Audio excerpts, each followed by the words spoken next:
Welcome, Dhaval. Welcome back to campus, and congratulations on the Young Alumni Achievers Thank you Award. very much. Thank you. And I think it's a pleasure to be here and lovely talking to you today.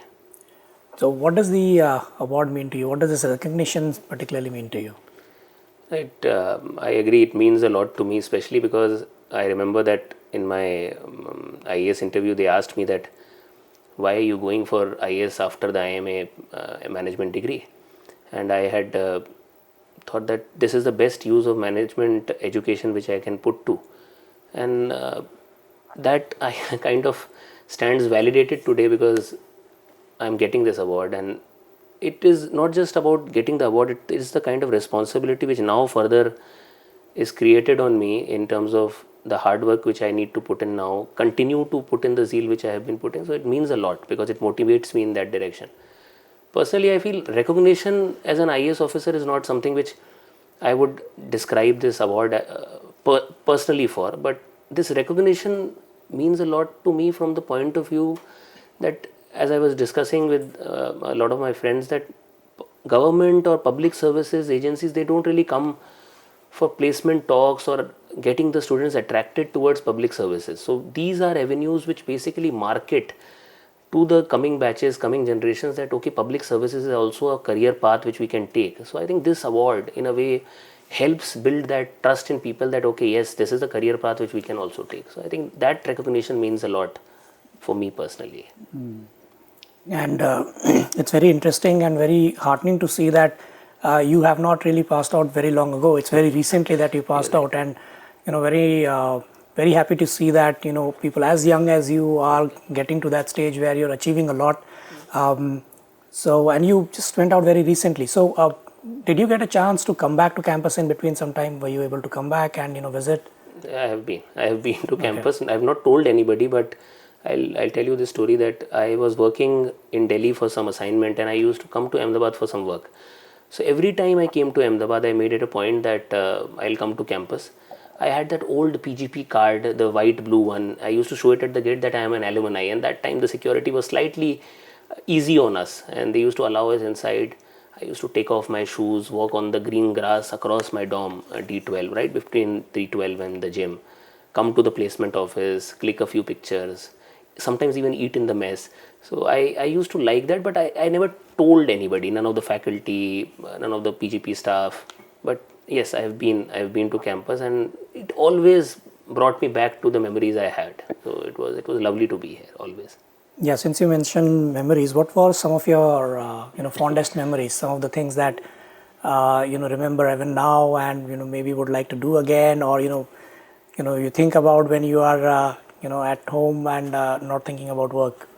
I Yeah, I think the most beautiful times have been spent in the dorms. I think dorms is where the culture of IIMA reside, and that's why we're very connected to our dorm mates. We still have a lot of interaction on our WhatsApp groups or Telegram groups. So I remember the dorm naming, which is I think a unique culture to the campus. So in most campuses have their way of interacting with people, getting the senior batches to interact with the junior ones. But the dorm naming here is very interesting. We used to share very intimate stories, come up with nice names. Our senior batches were very creative that way. They named us on Mahabharat characters based on our stories. It was creative stuff. The entire night dorm naming went on. That was pretty interesting. I was part of the placecom, so I still remember whenever I close my eyes and I see this office where we are having this interview placement office, I remember the time I used to spend with the team 10 hours of walking on those formal shoes, and the placement process gets over.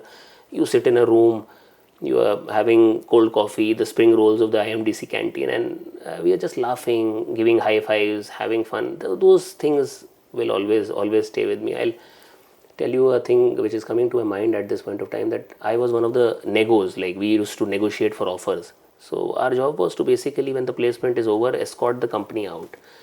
So I did a little more than that. I walked up with the recruiter to his car, and I was saying that you need to give us one more offer. And he was surprised that I am a guy is coming up to the car, he's keeping his luggage in the dicky, and I'm saying one more offer. And you might feel that one offer is what, but one offer for the person who got it is a life changing experience. And I think he was keeping his luggage, and my file was there in the dicky, and I said, okay, give me, I'll sign the placement offer. I will never forget that day. That one offer which I got in the parking lot of IIMA will stay with me forever. Will stay with me forever. And I think, I was talking to you earlier and you mentioned that as a placecomer, you spent so many nights here in the placecom office. Probably. The moment you mentioned that we are having this interview here, and I was saying that half of my time in PGP1 has been spent sleeping here, because we never used to go back to D12. I was in D12, which is the other corner of the campus. So sleep here, get freshen up in the morning somewhere here, and go to the class right across. So it was so many nights I have spent here. It was very special. It was very special. IIMA, in recent times, of course, and not just recent times, and we've seen many people joining throughout the years, passing out of IIMA and getting into the government, right? A part of that, of course, has to do with, the IIMA ethos and the way it is structured and the way it, imparts its knowledge. It's a school of management. It's not just a school of business, right? And but from the student's perspective, I mean, what is it that you feel sort of drives that, transition from corporate ambition towards, public service? And especially in your case, what do you feel, helped that, influenced that transition? I always feel that IIMA is a place which kind of transforms us, pushes us to basically expand our boundaries. The kind of rigorous pedagogy we have here, quizzes and unsurprise quizzes, the unstructured, they prepare you for that unstructured world. But the biggest thing is that you start pushing your limits, you start competing with yourself. And I believe at some point, either today, tomorrow, or in a short duration, the canvas of corporate world will fall short for an IIMA guy. It happens to a lot of people. I talk to a lot of my batchmates, and I feel that they want to contribute more, they want to create a bigger impact, but somehow their corporate jobs are not allowing that. And that is the time when I think this transition from corporate services to, or a corporate ambition to public services happen, because somehow the campus, the canvas and the impact zone is far bigger in public service. And for an IIMA guy who's prepared for this pushing limit kind of an environment, you kind of go in that direction. For me, I think it was more of a personal decision. My family, my grandfather always wanted me to get into civil service, so he used to keep saying this. But believe me, I never took it very seriously, because I am a guy, cutthroat corporate person, CV checker, placement guy. It was never on my plate. But I'll narrate you an incident which kind of made me think again. So I was working for a consulting firm, and I got an offer to go for a project in New York, and I was very young to do that. So everybody in the company was happy, I was happy, but I just asked my boss that, why me? What did you find in me to select me? And I was hoping that he'll say something special about me. But he was very candid. He said that because you're a low-cost resource. Now, he was not wrong economically. He was right, because my hourly wage, my per diems, when clubbed together, is cheaper than what a US guy on that project would be doing. And he was not wrong. But it kind of hurt me. I don't know why, but even after so much of education coming from IIMA, and in seconds a person is calling you a low-cost resource. And I kind of decided that I will never do a job in my life where in seconds a person will be able to find my value in terms of my hourly wage. I will never pick up such a job. So it was very personal to me. I don't think that anybody should feel hurt about it. He was right. But as you said, there are things which are in your subconscious mind, your parents wanted, your grandfather wanted, and somebody just gave a trigger. For me, that comment from my boss, I am still in good terms with my boss, but that trigger from my boss helped me jump the wagon, like basically come to the other side and join public services. I think that's a very telling point, because that is a kind of motivation or the zeal or the kind of attitude that you have that is really required in public service, where you want to make sure that the impact is maximum. You are going down to the grassroots level and touching every life and making sure that things are better. But and that's why, I mean, obviously it's reflective in terms of the assignments that you've had. Of course, in recent times, the biggest challenge for any government or any public servant has been the pandemic. But I'll get to that a little later. I want to address that a little later. But even otherwise, I mean, you've had a very wide variety in terms of the the kind of assignments that you've taken on, right? Spanning across domains, transportation, skill development, health. And you were, As a probationary, you had independent charge of a BDO during the West Bengal elections. You were member secretary of the West Bengal, West Bengal Valuation Board, managing director of Paschim Banga Agri Marketing Corporation, and then, of course, commissioner of the Howrah Municipal Corporation with the additional charge of additional district magistrate. So that's a wide variety of stuff that you've done in a very short span of time. What was the most challenging assignment for you? No, I think you have almost covered my CV till now, but something which you didn't mention and I would love to share, that I think the most challenging time has been when I was for a very short assignment in the Ministry of Mines in Delhi. So my secretary calls me and he says that he really wants to work for against the illegal mining which is going across the country. And he was very sure that a young guy who has come into the ministry will be able to make his way through, because as you understand, nobody really wants to work against illegal mining because of their vested interest. Everybody has a nice nexus. Nobody wants to get into that or get out of that comfort zone of this nexus. So he said, you find out something. Luckily, I had done some bit of image processing as a part of my engineering degree. So we realized as a team that we can actually bring up a space application and do a satellite based monitoring system of these mining areas, the mining leases which have been granted by the government. So I spent a lot of time with ISRO, the BISAC Institute in Ahmedabad, and we came up with this monitoring system which basically compared two different time shots of a mining lease through a satellite, like a satellite image when the satellite is passing over a mine once, and then after a few days when it's passing again. Using a image processing software, we used to compare. Now these mining leases on these images were geo-referenced, so anything which is being mined outside this area was to be generated as a trigger. Now can you imagine that the traditional way of going against illegal mining is that you report the local magistrate or the police station, they go as a team together and then they'll report to the top boss. It's very difficult to monitor all this, whether it's happening right or whether some people have got their payouts or payoffs. Now this system allowed you to sit at your home and monitor every lease which you have given out. Triggers were generated over SMSs. So this was very challenging because nobody was interested in this system to come up other than my secretary, and we could come up with this system, implement it in 3-4 states in just 3 months. It's still working in a few states who have adopted this system, but I would say it was a path-breaking thought at that point of time. It was so appreciated that I was selected to present this idea to the Prime Minister of India and the Cabinet Secretary at Vigyan Bhavan. So I think it was very challenging, given that nobody is ready to work against illegal mining, and I, being just an entrant into the ministry, was given such a responsibility and support from the very top. So it was very interesting, challenging and very interesting. So that is something which I would share with you always, like that you just don't know that for very traditional things you can apply technology which you have studied long back. I had done image processing as a part of my engineering course, and I could apply it as an IAS officer for illegal mining. Unimaginable, but it was very interesting.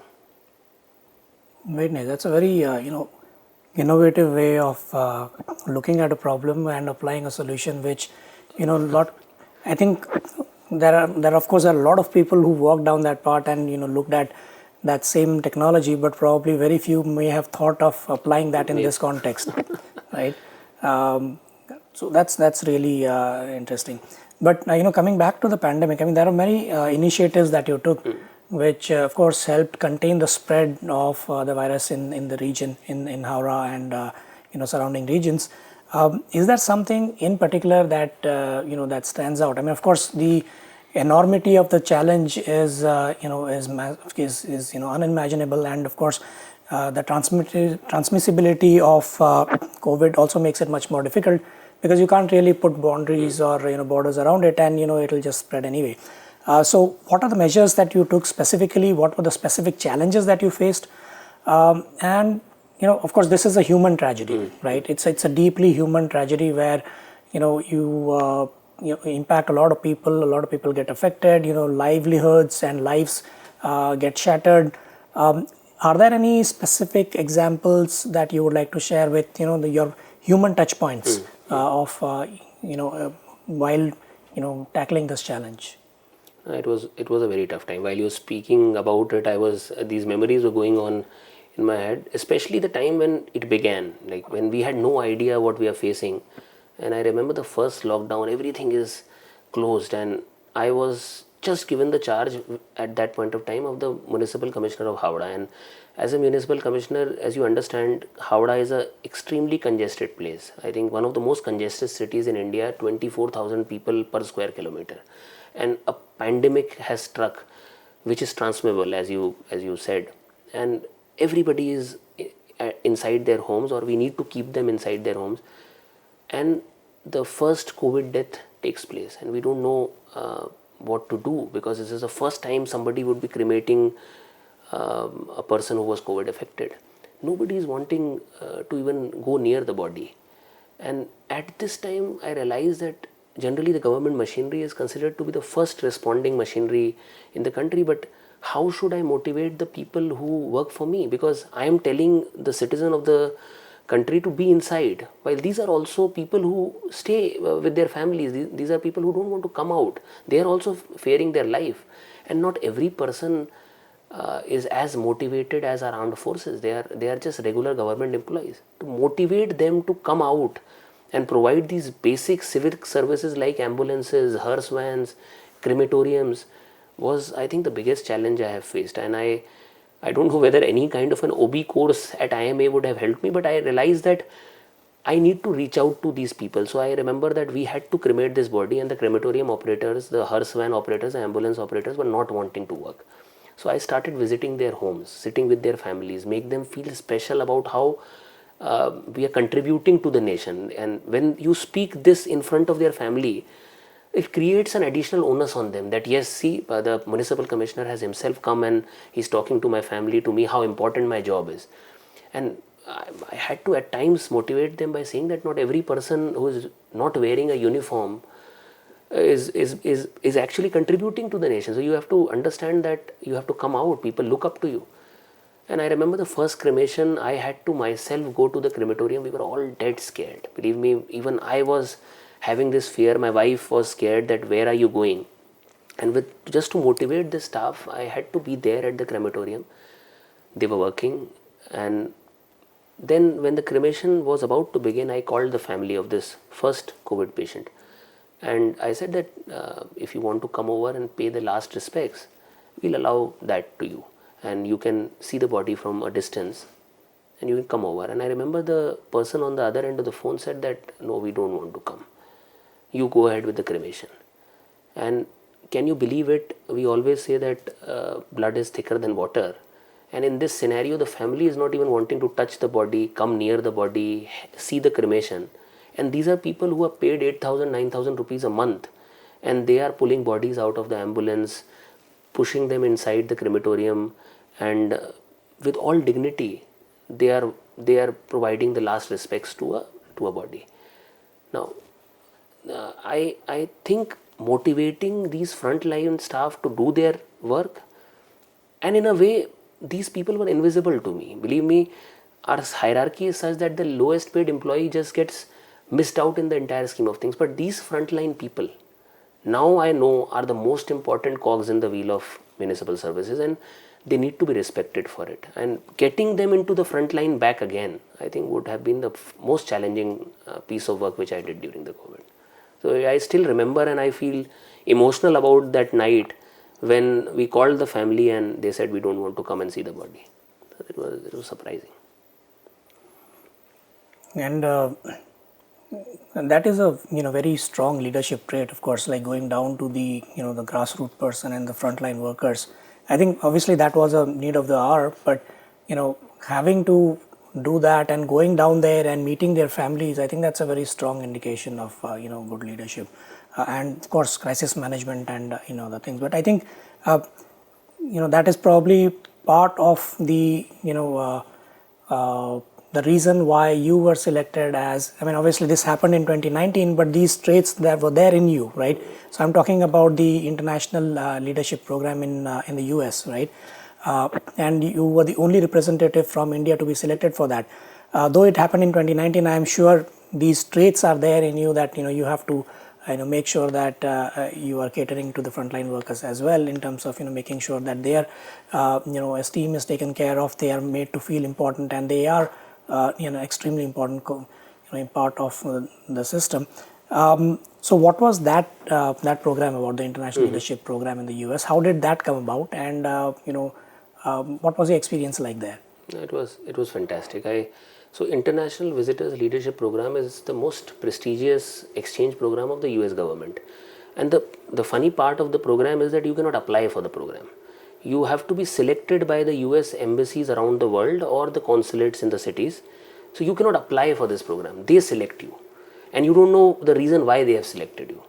So why it is so interesting is that you are the only person representing your country, and 25, 26 other countries will also participate. You all go to US, and then you see the government functioning there, and how they have made their systems, how our systems compared to them, and then you also get to interact with 24, 25 other countries. And when this discussion is happening and you're visiting a site, so other than the US perspective and the India perspective which you have, this 24, 25 other perspectives also play along. You understand that how is the government set up in these other countries, and you can learn from them. And how did this come about? I have actually no idea, but I remember that I was very interested in working against human trafficking, and I was posted near the Bangladesh border in North Bengal. And I was spending a lot of nights in stopping human trafficking across border. And one day the US consulate people came over to my office, and I was surprised at how did they get to know about the kind of work I'm doing, because it was hardly publicized, and you're working in tea garden areas, nobody's bothered too much. So they dropped by at my office, which was a very small office. I was just a probationer at that time. And they were interested in asking me, what am I doing? How is it creating an impact on me, on people? And after that questionnaire got over, they never showed up. But they used to keep interacting with me for various panel discussions, at times attending a few seminars, and I was interested just as a knowledge intake. But one day I get a call from them that, okay, we see a leadership potential in you, and you should represent your country in this program, because we feel that even the US government would benefit from your experiences, and you will benefit from our experiences. So it's kind of an exchange program. And this is how I think it came about, but I don't have any concrete reason to tell you that why I got selected for this, because you just cannot apply for this program. But experiences there were fantastic. One funny episode I'll tell you. So one of the other co-participants was a good friend of mine, was the opposition leader of the government in Slovenia. And after the course got over, their government came to power. So their party came to power. And he became the foreign affairs minister. Now he lands in India, and so as you understand, I am pretty junior in the hierarchy. So very senior people, ambassadors are receiving him at the airport, and he says, where is Dhaval? So they're like, who is this Dhaval? So, and for them, a foreign minister is asking them. So I get the call from the ambassador of that particular country somewhere in the night, that in a way that, who the hell are you? Why is he asking about you? And that is the time they realize the connect of this program, that he feels that I might be the smartest guy in India, and that is why I was there, and maybe I'm the only Indian he might be knowing. And say a foreign minister of a country, the mayor of Johannesburg, coming down and asking for a civil servant in India, and means a lot. What kind of a connect, what kind of a network this program is able to create. So I think I will always remember this program. The 3 weeks I spent in the US, I have been to US otherwise, but going as a part of this program was a life-changing experience. I'm thankful for the experience. And other than personal experiences, were there some things that you thought that you can bring back here in terms of the learnings from the program that can be applied in the context in which that you find yourself in your job? Right. I was very impressed by their federalism. So I'll tell you a story to explain how federal a country they are. So I think the Mexican president was visiting on one of the states, and that very day a Mexican guy was being provided the capital punishment in that state. So the president of America, POTUS, calls the governor that, boss, why don't you put off this punishment for one day? The Mexican president is visiting. How will he feel the very same day his a Mexican is being put to gallows, and the governor says that nothing doing, I cannot do anything about it. Now imagine this happening in India. The kind of federal structure they have is unimaginable. Now my immediate question to the person who was narrating this story to me in US was, doesn't it lead to a chaos? Doesn't it lead to a chaos in your country that it is so federal that everybody is questioning the authority of the next person? And the answer he gave was that, which will stay with me forever, and I'll try to implement in whichever way I can, is in this chaos is where the individual freedom is the most protected. So the individual freedom, the focus on individual freedom and their rights is so high in US. That is something which we can emulate. And why I say this is because currently I am the municipal commissioner of a ULB. So as you understand, through the 73rd and the 74th amendment, the local self-governments have been given a lot of authority, a lot of power, a lot of devolution of authority. So I think each of us have to work to that end, because the closer the government is to people, the better services we can provide and the more secure an individual feels. So if everybody has to go to Delhi or to Calcutta, say for example West Bengal, or Bhubaneswar for Odisha, the person doesn't feel that protected. This is something which I feel was amazing. And even US can learn a lot of things from us. You will not believe the elections there. So as you understand, it's a bi-party system where Democrats and Republican fight it out, and there are other parties with predominantly two parties. So for a county, the person who is running the election is actually a person who belongs to one of these parties. He's a person who is elected for that post. It's not as independent an institution like Election Commissioner of India, where everything about your working can be challenged. So we have a lot of systems which other countries can learn from. They were amazed to hear that there is a election machinery which functions so independently, while they have a election office which is political in nature. So I think we both are mature democracies and can learn from each other. But federalism was something which had a huge impact on my mind. So that is something which I would love to implement in India whenever I get an opportunity. So, there are several aspects that you brought out. Of course, there are, similarities, and there are, dissimilarities and differences between, the US system and us. And I'm sure there are lots of ways in which, we both can learn from each other. But in terms of the public life, in terms of the life of a public servant, what do you feel is the biggest difference between the public life of a public servant in the US versus here? Mm-hmm. And in the context of, learnings from this program, of course, I want to get into, a larger question in that respect. But before that, I just wanted to ask you this. No, I think life is very different. Life is very different. Public servants there, the way they approach work, the way their systems are. In one line, if I summarize, in the US, and this is my personal opinion, in the US, the person doesn't matter too much, the system matters. While in India, still I feel that the person matters more than the system. So if you find a very good officer, a good IAS officer, a good IPS officer, you will see suddenly the system starts reacting in a very different way. But suddenly if you don't get that kind of a person, the same system will not function that well. But in the US, even a person who is maybe say above average in intelligence or below average in intelligence, you will realize the system doesn't change too much. The system is so strong, the institutions are so strong that they are not person dependent. So that is something which I think we are wanting to do, and we are also creating those systems in India. But I think we still have some way to go to build systems which are not person dependent. That leads, that's a good segue into my next question, which is, what is the most challenging aspect for you personally in public life? Because, you are, of course, most of your batchmates, I am not sure if I am aware of all your batchmates, what they are all doing, but most of your batchmates are into, in the private sector, right? And obviously you must be having lots of conversations about, and the conversations will be dominated by discourse about, about the private sector.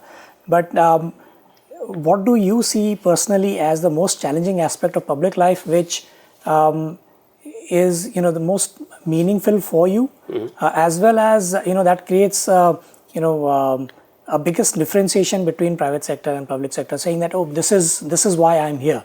This makes it all worthwhile for me to be here.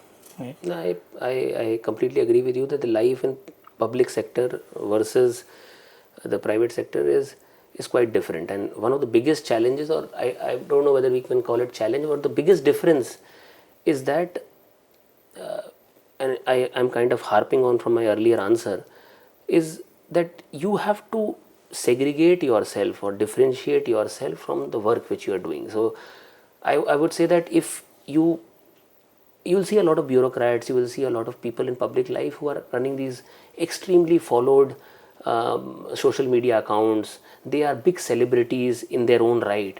And I feel that is where the entire cause of public life is lost. The public service is lost. Because if the only goal of doing something is self glorification and self publicity, I think the entire initiative goes for a toss, because it becomes, again, as I told you, person dependent. It depends on the glory of that person. Now, let me take an example. Suppose, for example, I was talking to you about human trafficking. If I really want to solve the human trafficking problem, then it's not, as in the IIMA lingo, it's not a branding problem or a marketing problem. It's a operations problem. So what I need to do is to do some kind of a government business process reform. I need to come up with avenues for people to be employable, come up with ITIs and technical skill institutes there, provide them opportunities, get this connection done so that people in, say, for example, tea gardens are employable, they are skilled, so that they are not trafficked. But if I have to be a person who is marketing focused, a person who wants to derive the self glory and self publicity out of this initiative, I will immediately do a few raids, catch a few people, make them stand behind me and click a picture and post it on Twitter or on Facebook. Now that is where a public life, I personally feel, is the biggest challenge, keeping yourself away from your initiative. It is your initiative, your work, which should talk about itself rather than you talking about it.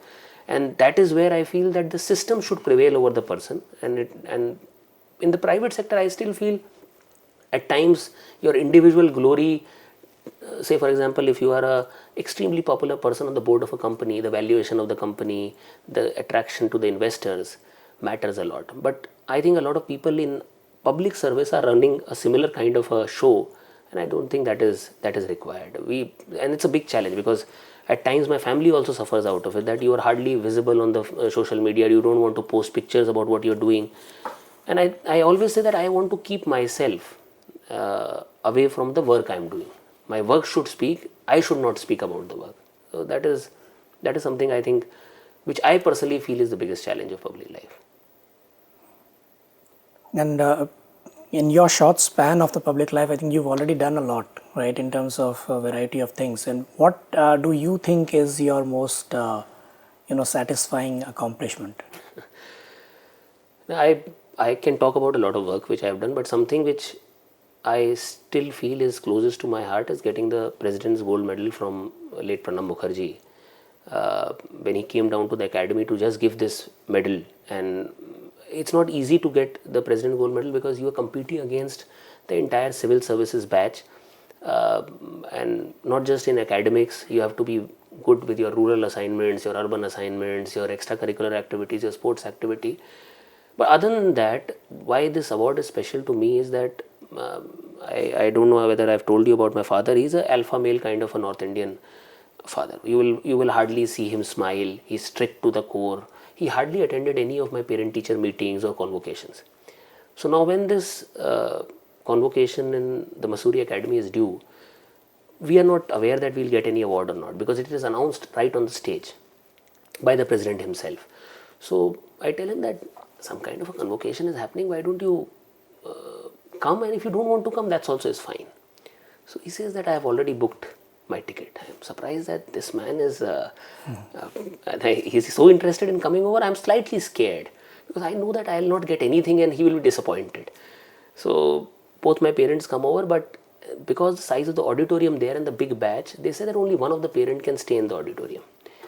So as usual, my mother prevailed, and she was there in the auditorium while he was in another hall where a live screening of the show was going. And when my name was announced, I got the medal. It was a shock of life for me, my mother, everybody. But I see him crying. I see him crying like a baby. And think a alpha male father who you have seen for your entire life as being so strict, so non-emotional about things, and just a medal and he's crying. What more do you think I can do in life? What more do you think anybody can do in life to make your people, make people around you proud of you? And I think that is the biggest accomplishment I feel, because I feel so satisfied with it. I feel so happy about it that I feel this is the biggest accomplishment I have had. So I always keep that medal very close to me. So somewhere or other in one of the very precious places in my almirah it is kept, and I keep looking at it because it motivates me to do better. So it's just a medal, nothing major about it. It's a President's Gold Medal, but the story attached to it creates a lot of kick in me, a lot of motivation in me. And I'm sure a lot of students and even recent alumni who might be watching this video shortly might be wondering whether they can take the plunge now. And of course there could be some who are on the fence right now trying to decide between a public life and a private career. What would you like to tell them?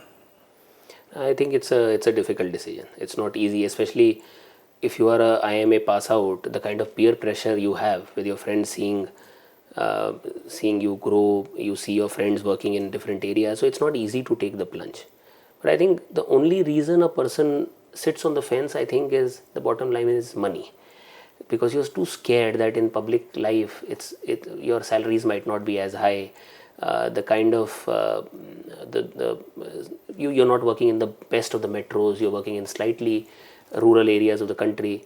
So these are the biggest reasons why people don't want to take the plunge. And there, because you ask my advice to the people who are listening to this video or seeing this video, I would say that if you have the courage to say no to money for once in life, you will never regret your decision, because the kind of exposure, the kind of impact you can create in public services will be far more in terms of happiness or satisfaction than what that money will get you. But I still say that it's a personal decision. I would not want anybody who is not too interested to jump over or take the plunge. But if money is the only reason which is keeping you back, I would say that for once you should say no to money and take that plunge. You will never regret that decision. So I think this is the only advice I would like to give to people who are sitting on fence. But I think we can all contribute. Even my friends who are working in the private sector are doing very good job, and they're contributing to the economy, they're contributing to employment. And similarly, people who are in public service. But I think, again, it brings me back to your question that the canvas, the impact, and how directly you can create that impact is something phenomenal about in the public service, which is not easily available in private service. So I think if you can say no to money, go for it. That is the only advice I have. Well, Dhaval, it was great talking to you. Very insightful conversation. Likewise. And we are happy that you could come down to campus. I mean, of course, there are lots of travel restrictions and testing requirements, and of course, because of which we were not able to have some others join us. But very happy that you could come, and congratulations again. Thank you very much. The pleasure is entirely mine. Thank you for having me over. Thank you.